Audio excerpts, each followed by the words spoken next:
guys. Welcome back.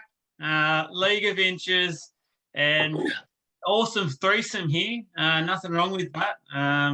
People often prefer it that way, but hey, we're not here to judge. And to be honest, we've only got the two smart ones on. The two that are probably high on life at the moment, two Doggies fans, and they've been partying in Bankstown. There's some signings in place, and they're very keen to get on and have a chat about the signings. But first of all, obviously missing two stooges in Sid and Dane. Who knows what they're doing? They're out probably holding hands and doing whatever. So good luck to them this week. They're giving up on both their sides. So good luck. And look, first of all, I just want to say the weapon of the week, and goes back to a game on the weekend, and it was for a team that actually lost. And it's a weird one to say, but I actually want to give it to the Warriors. I thought their performance was pretty remarkable considering they lost so many players for basically the whole game. Now I think they were down to one on the sub or something. And Fanua Blake, Matt Lodge both had to play 80 minutes. It was a massive effort. And yeah, they lost, but I think that just showed a lot of character. There's some character that some of the other teams outside the eight aren't showing at the moment. And I just thought it was really good to see. So I'll bring the boys in here. Josh, I know you're in lockdown still. Hoping you're doing well, brother. Did you get to catch any of the Warriors game? And first of all, how are you doing in lockdown? Yeah, man, to be honest, it's a struggle, eh? It's such a struggle, but I think everyone's going through it. We just got to get through it all together, man. But yeah, I watched a bit of the game. I only watched the second half. But like you said, the Warriors they were unbelievable, man. With the players they had left, it was unbelievable. It was a good performance by them, man. Their supporters would be proud of them. 100%. You wouldn't have been surprised they got beat by 50 in the end, but they stayed solid and made a good game of it. Jace, look, guys, if you're all following and want to know the results of the race from last week, we talked about in the video, hasn't happened yet. He's still scared. Jace, how's your practice been going, and what you think of the Warriors on the weekend? Practice has been great, mate. Unlike you, I didn't have to call up a friend and ask him why my brakes were locking up and why I kept spinning out whenever I hit the accelerator. So my practice has been going great. Other than that, yes, I did catch the Warriors game, mate. Hold on. Jace. Yeah. Joel, how do you not know what brake and accelerator is for starters, bro? He's egging this story on. You know what? He's fabricating a story to make it sound better than it was. It wasn't that. We were playing the game, right? And he had to download one. And we're just quick, guys. We're off topic. It feels like we're a proper show now. We're just talking shit. But I was just playing, and I was finding this, guys. By the way, this is F1 2021. We're racing fans, and every time I'd brake, it would lock up, like it'd just be skidding, and it was so hard to control. And I was just like, Jace, what do I do here? Because it's a struggle. I was managing it, but it was only just, and that's all I needed help with. So.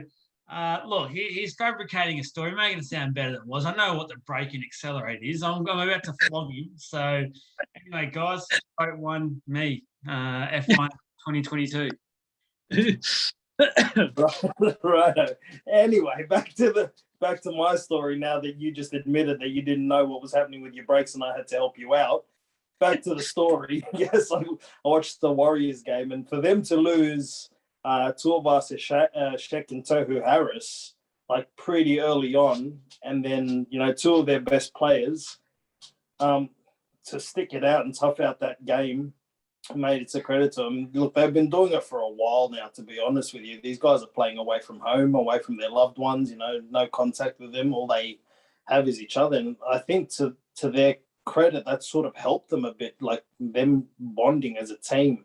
Knowing that that's all they have, the other 17 blokes, that are there, and that's them week in, week out. And I think that's really helped them, and it showed. Yeah, I think it's going to help them moving forward. I think in the next couple of years, they'll be really strong. Once they can go back to New Zealand and play their games, I think they're going to be a really hard outfit, and they'll obviously be well-travelled. The travel won't affect them as much anymore. They've played a lot of games in Sydney, so looking forward to the Warriors. Look, we started this last week, the facepalm moment, and it's going to bring us into our first topic of the week. And instead of the facepalm, I'm going to rename it. I'm going to name it the Flog of the Week, because we sort of mentioned this a couple of times last week. It's taken off. People seem to love the flog. I was around at footy last night, and everyone's calling each other flogs after listening to the episode. And we're always meaning, obviously, a good sort of thing, and we're not trying to Be me. We're good blokes here. Have a bit of fun with it.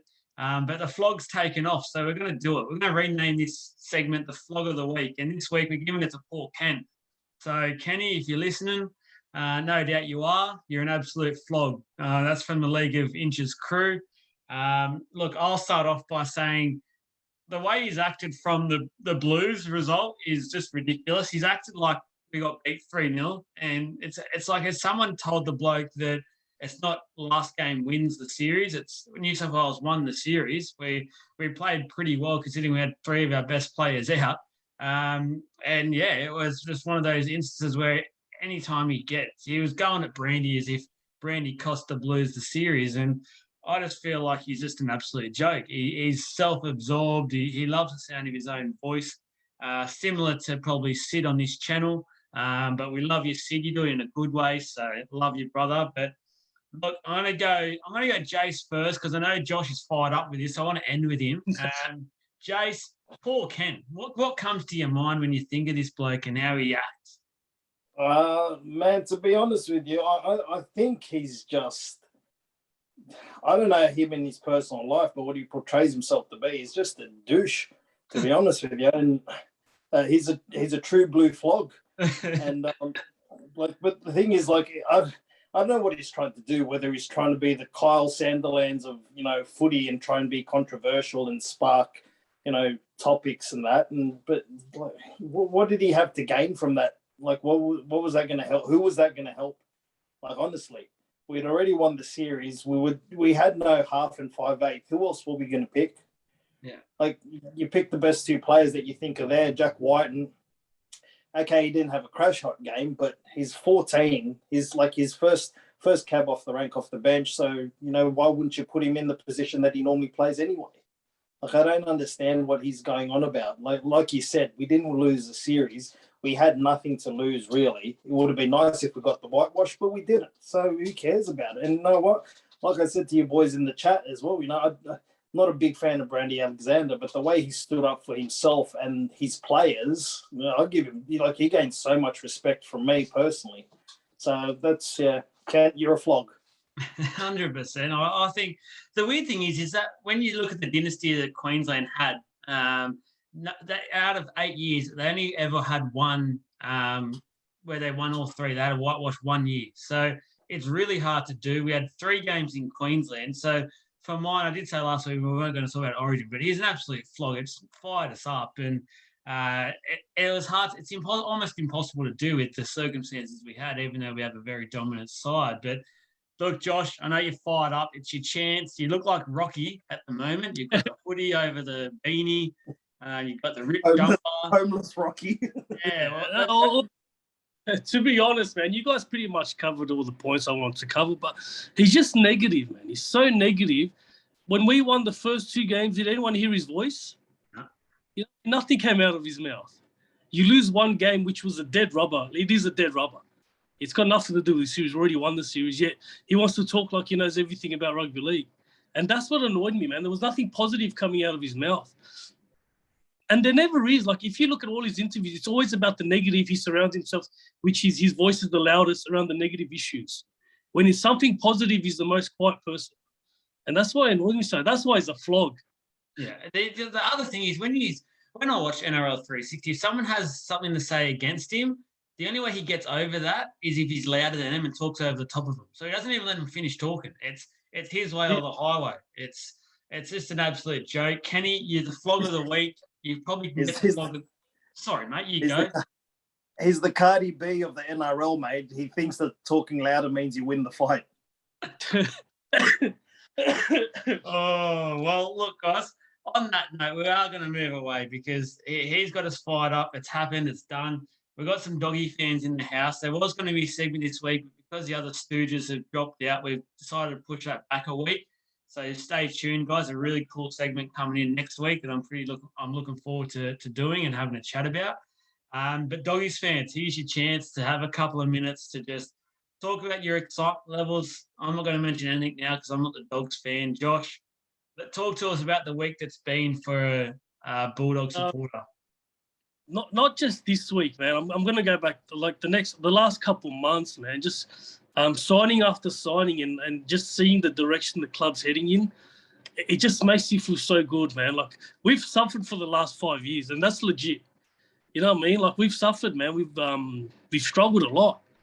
And just to see these new signings and see what they're going to bring to this team, to this area, and it makes me so happy, and I can't wait. I'm so excited for this, man. And I'm so proud, you know what I mean? Because we've done the hard yards here. 100%. And I guess from an outsider's point of view, looking into it, what's the signing so far that's got you most excited? Oh, well, Pangai Jr., man. Like, honestly, we needed a big, rough and tumbling forward like we've always had it. You know, Pangai Jr. really got me. He got me excited, man. And Adokar, of course, obviously Adokar, man. So those two signings, yeah, they got me going. Are you worried about the lack of options at hooker so far? No, not at the moment, man. No, nothing at all. We'll give Marshall King a go. But yeah, it's not a big talking point for me at the moment. My biggest concern was the back line. And fixing up that back line, that was my biggest concern. And we've done that. I think the old saying that Rome wasn't built in a day can occur here to the Dogs. And look, I don't think you're sitting here saying that it's premiership next year, but at least it's some building blocks. It's time for it to move in the right direction. Yet there's a few more signings to happen and things that will probably have to happen over the next year or so. That'll no doubt happen. If it's not this year, it'll be next year. Jace, another massive Doggies fan. What are your thoughts so far? What's got you excited? Just the team in general, like Josh said, like our biggest problem, like for the last 5 years, is putting points on the board and seeing the strike that we're gonna have in the back line. I think it's looking very promising. Like I honestly though, I think Avarillo, we need to move him out of the halves and into the centers. He's a great ball runner. He doesn't really organise at all really as a halfback, you know, and I think Kyle Flanagan should be given another shot at it when we have a full side for him to be able to do something with it. And having a forward pack that can actually get him some go forward would definitely help him. But you're 100% right there, bro, because you look at Kyle Flanagan at the Roosters, he made a big difference there, right? With the backline they had. 100%, but it's because of the forwards they had as well. They gave him that go forward for him to have time to do something with that ball. You know, but I think my biggest fear, I guess, would be these players, all these big signings come to the club and they just stay like one-out players where they just play for themselves. I think that'll be the biggest mistake that they can make. I think when they come in, they have to buy into the system and realize that they're all, there's a bigger part to play in it all. And when they need to step up and have some individual brilliance, the time will come. But they need to play as a team, because if they don't gel, then it's all that money's gone down the drain for absolutely nothing. And I think that's the reason why they brought in Phil Gould, just for that reason. Yeah. I think that's because a lot of these players respect, and I think that's the main reason they brought him in. As someone who isn't a Dogs fan, I'll say this. I'll say that we don't want to live in the past with clubs. I think a lot of clubs move on. You can't keep a thought of what you think a team's like. But for mine, I do think the Dogs need to go back to that Dogs of War mentality. And I think with a lot of these signings, it's actually bringing that aura back to the club. You see people like the Flock when he's in the Blues camp or when he's in the Storm. He's so passionate. He's a passionate player. They need that. Pangai Jr., look, he's a bit of a hothead. I think Gus will help him just chill out a bit, and I think that's going to help him. I think going to the Panthers for the next 8 weeks will probably help him as well, seeing that culture and what it takes to become a good player. He's been now in talk with the Blues about possibly being a Blues player next year as well. He's the type of player that can really build up that Dogs of War mentality as well. And I remember 5-10 years ago when they had that mentality, you didn't want to verse them because the Dogs would win games 10 points to 6 and they would just absolutely grind out and just absolutely smash aside. A team would finish the game with 5 injuries and have half a team out the week after. So it wasn't a team you wanted to play. Boys, is there a signing that you've signed so far where you've gone, I don't actually think we need them, or you're not too sure about them, or have they all just been, yeah, good? Well, if the rumours are correct, if they signed Paul Vaughan, that's the only guy I think, we don't really need him. But if he comes to the club, it's great, but it's not someone that we should be chasing, in my opinion.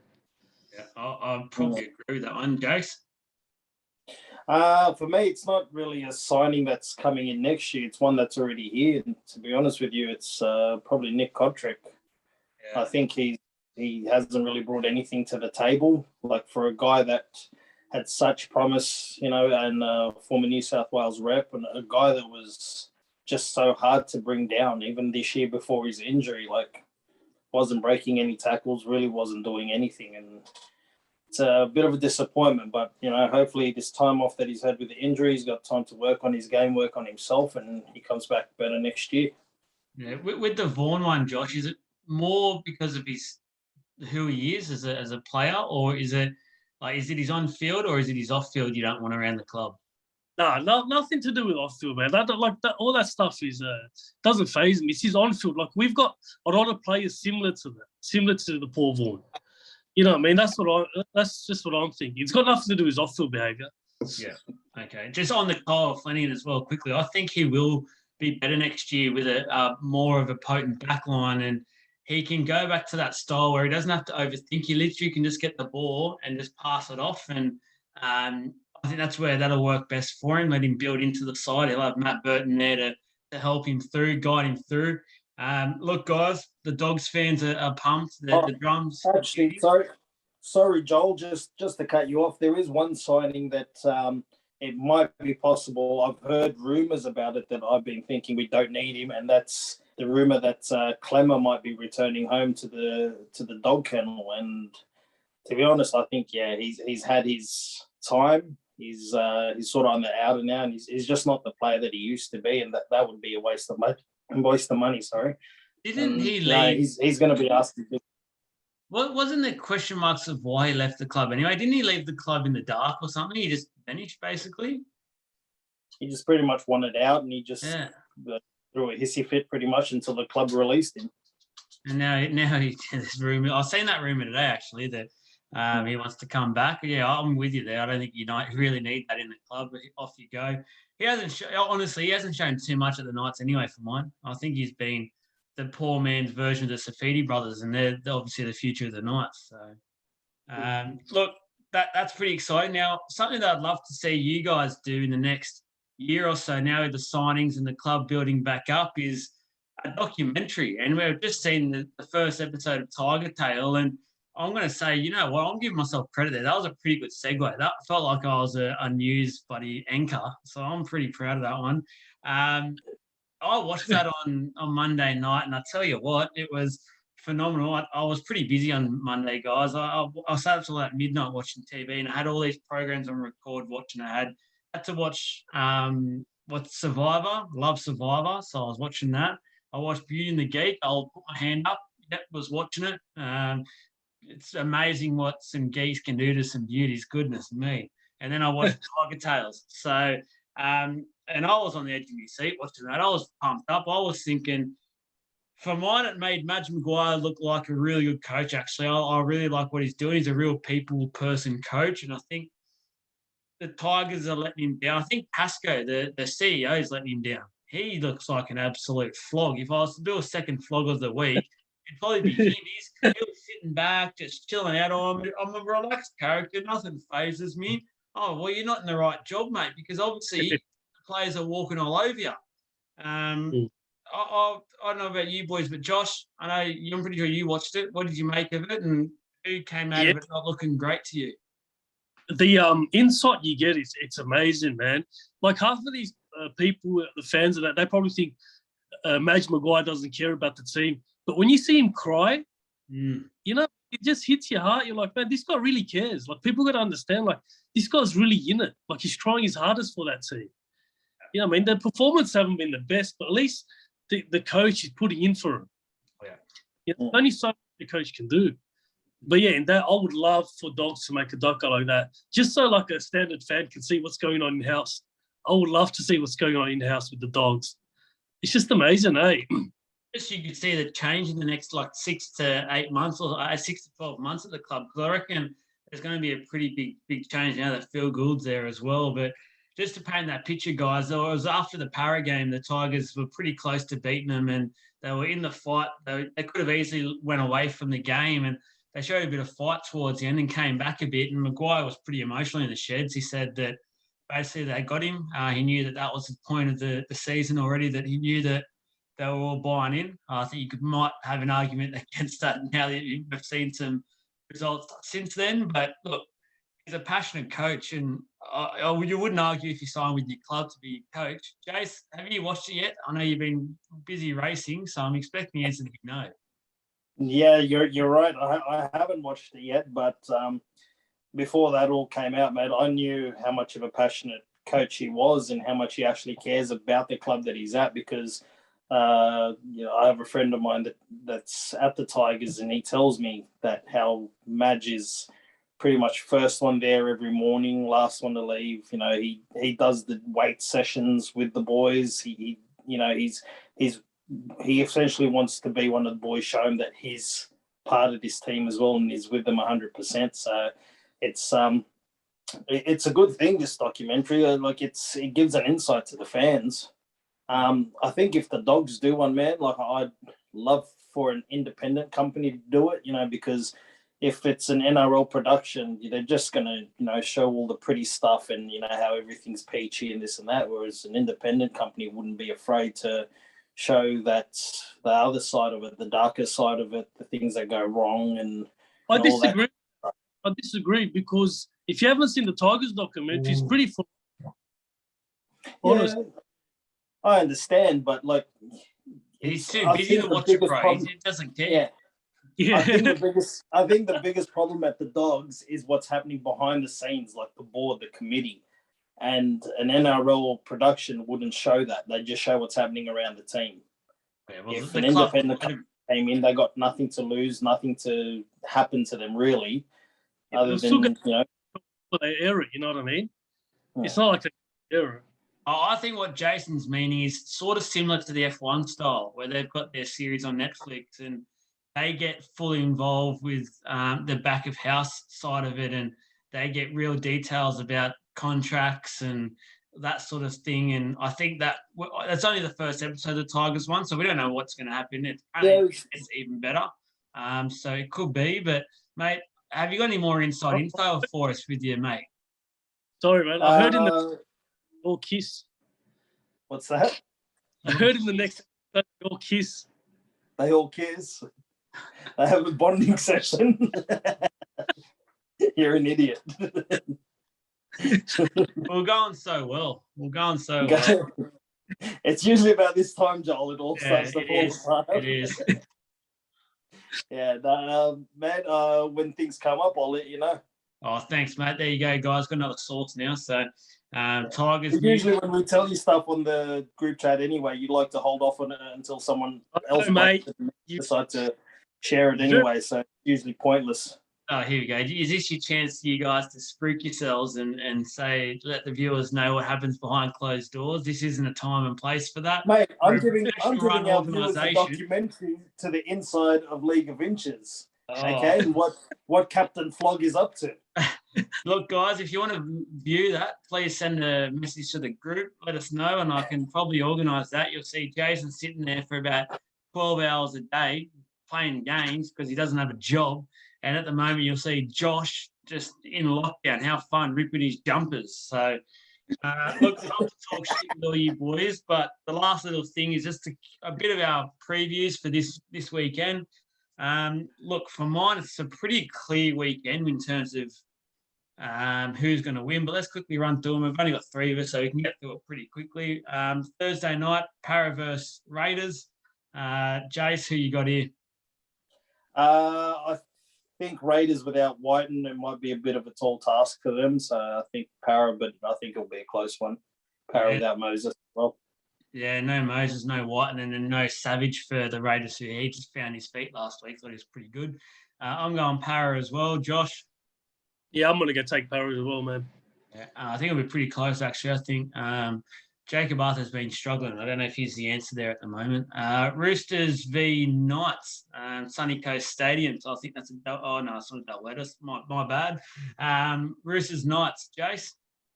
Roosters. Knights just can't seem to get it together at the moment. Interesting for the Roosters. They dropped Josh Morrison. I thought it was because they just wanted to give him a rest. And Robinson came out and actually just said it's his form. He hasn't been up to it. So he actually legit dropped him. So big call. I'm pretty sure this is his last season as well. So interesting how young Billy Smith can go. But I think they all had massive raps on him before he got injured last year. So who knows? This could be a sign of the future. The Roosters might be thinking, let's just keep blooding these youngsters. I'm going to go Roosters as well, Josh. Yeah, Roosters, no Ponga and that stuff. They'll do a job on him, I reckon. You reckon Ponga's out? Done? I think he's out. Yeah. Normally HIA, so let him have a week off at least. So, yeah. Cowboys Storm. Storm have got Pappy on the bench. So Hines keeps his fullback spot. Pappy's pretty much back now, not in a full-time capacity. I think they'll ease him off the bench for a few weeks just to see how he goes. This is up at Cowboys Stadium. I'll go Storm pretty easily here. They're just too good at the moment, even though they are resting Munster, I believe, for this one. So, Josh? Yeah, Storm 100%.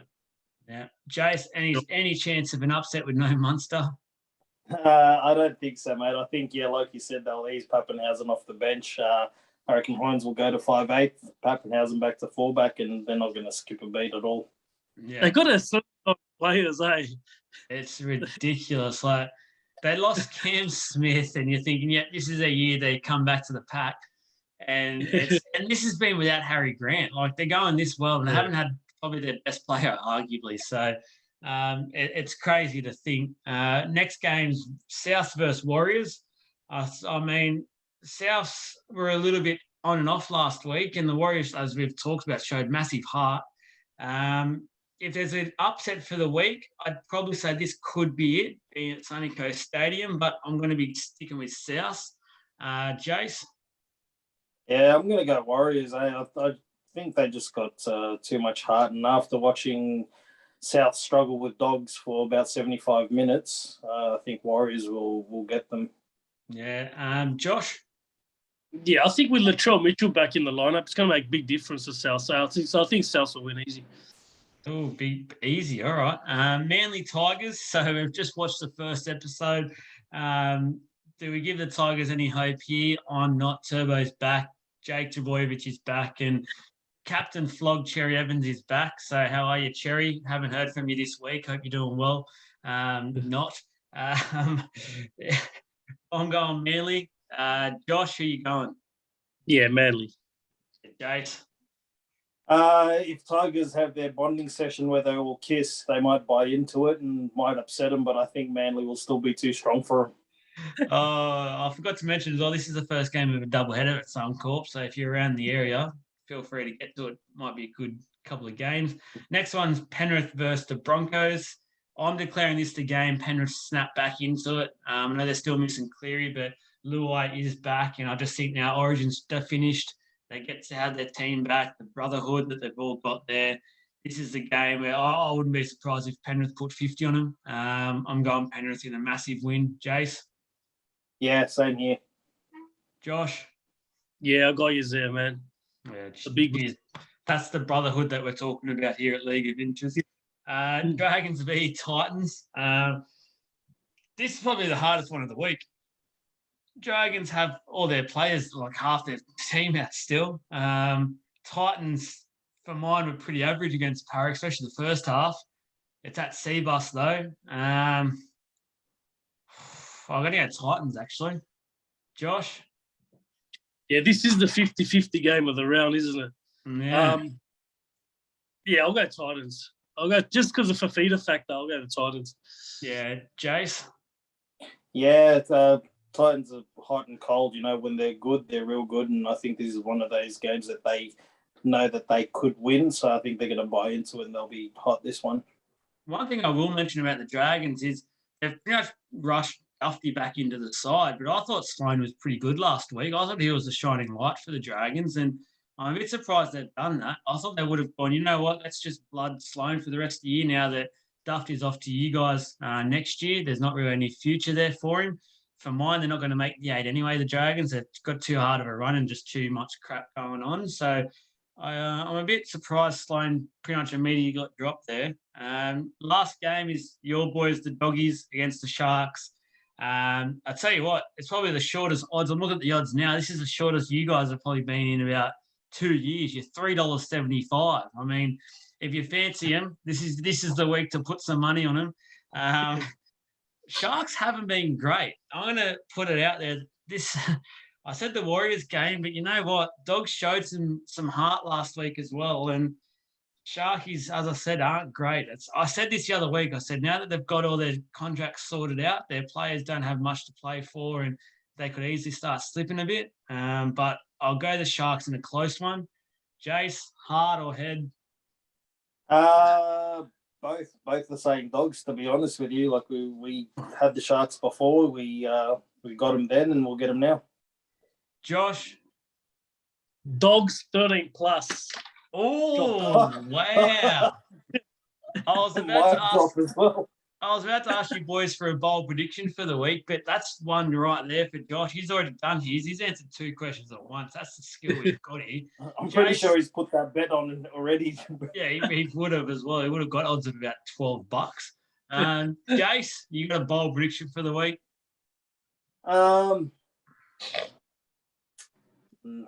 Not really. There's, like you said, there's no real standout games, to be honest with you. So I don't see any bold predictions. I'll come back after I hear you boys.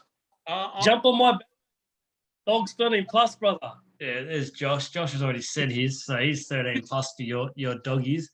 I'm going to go out and say a Fafita hat-trick against the Dragons. I think he'll have a bit of a field day against a poor Dragon side. And Jace has got nothing for us. So on that note, guys, it was brilliant to do it with you. It was good to actually have a chat to some normal blokes for once and talk some proper footy. I hope everyone enjoyed this one. If you've enjoyed it without Sid and Dane, let us know, because I can easily give them the slip, the snip, and just get rid of them. It's easy to push them away. Give us the feedback. Listen to us on the podcast. Every podcast is out now. YouTube, Facebook, Insta. Give us some follows. Almost at that magic 1,000 mark on Instagram. So give us some love. But thanks again, guys, and enjoy the footy this weekend.